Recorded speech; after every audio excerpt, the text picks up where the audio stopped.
Hi, welcome to another Deep Sea Foundation YouTube video where we talk about all topics related to breast reconstruction. I'm back again with Dr. Tim Matatov with the Aesthetic and Restorative Breast Center in Phoenix. So we're very glad to have you. Glad to be here. I have a follow-up question. We did a video about stacked flaps. But while we were talking about it, I was wondering to myself, when a patient comes in prepared, thinking they're going to have a deep flap, and you have to educate them and inform them in a shared decision-making conversation, because our conversation obviously led me to believe that you do that with them. Tell me how that all happens, and what are some of the other things that are surrounding that decision about, coming into the decision about a stacked flap. Sure. Well, the first thing is to obviously assess what the current breast size of the patient is, as well as what are the desired goals. Do you want to be small? Do you want to be larger? Stay the same. So if the patient would like to be, let's say, a C cup, but looking at abdominal tissue, I know I can only deliver a B cup at most.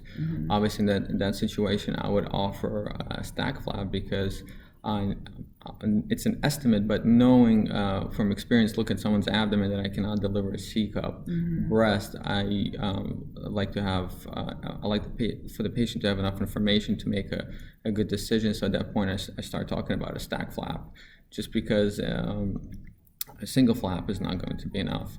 The other thing I consider is post-mastectomy radiation.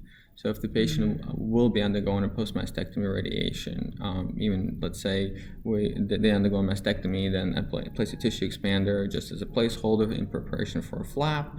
I do think that as the expander being removed and it's no longer pushing hard against the skin, and you put the flap in, the flap doesn't give you as much of a resistance to skin contraction as the expander does. So therefore, that breast tends to look smaller, even though the volume could be the same of the flap, but it will look smaller. So in those situations, maybe a stack flap would be ideal. Also, you kind of build on that breast reconstruction with a single flap, and then eventually do some serial fat grafting. But it's very challenging for patient to make those decisions, knowing that, okay, I have another 3 surgeries just to get to the size that I want. And it's also obviously managing patient expectation and being upfront, like, look, this is as big as I can get of a breast I can get for you.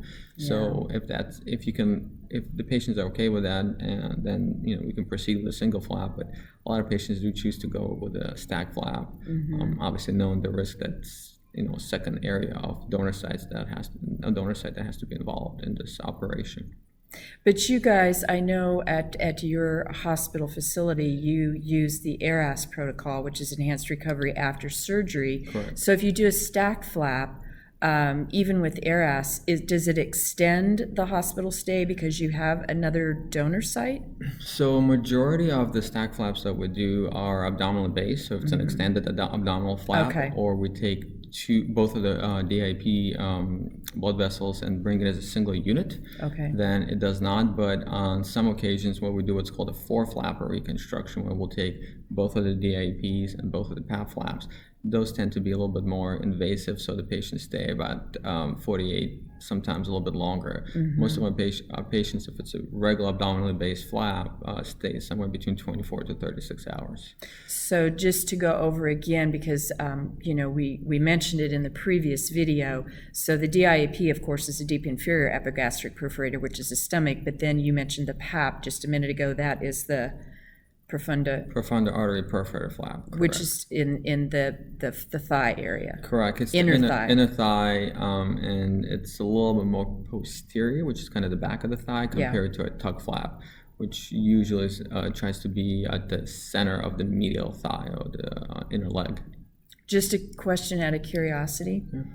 How many women, when they come into a consult like this, how many actually have ever heard of a stacked flap?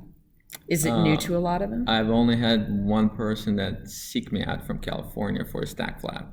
Usually people have no idea. Wow. Yeah.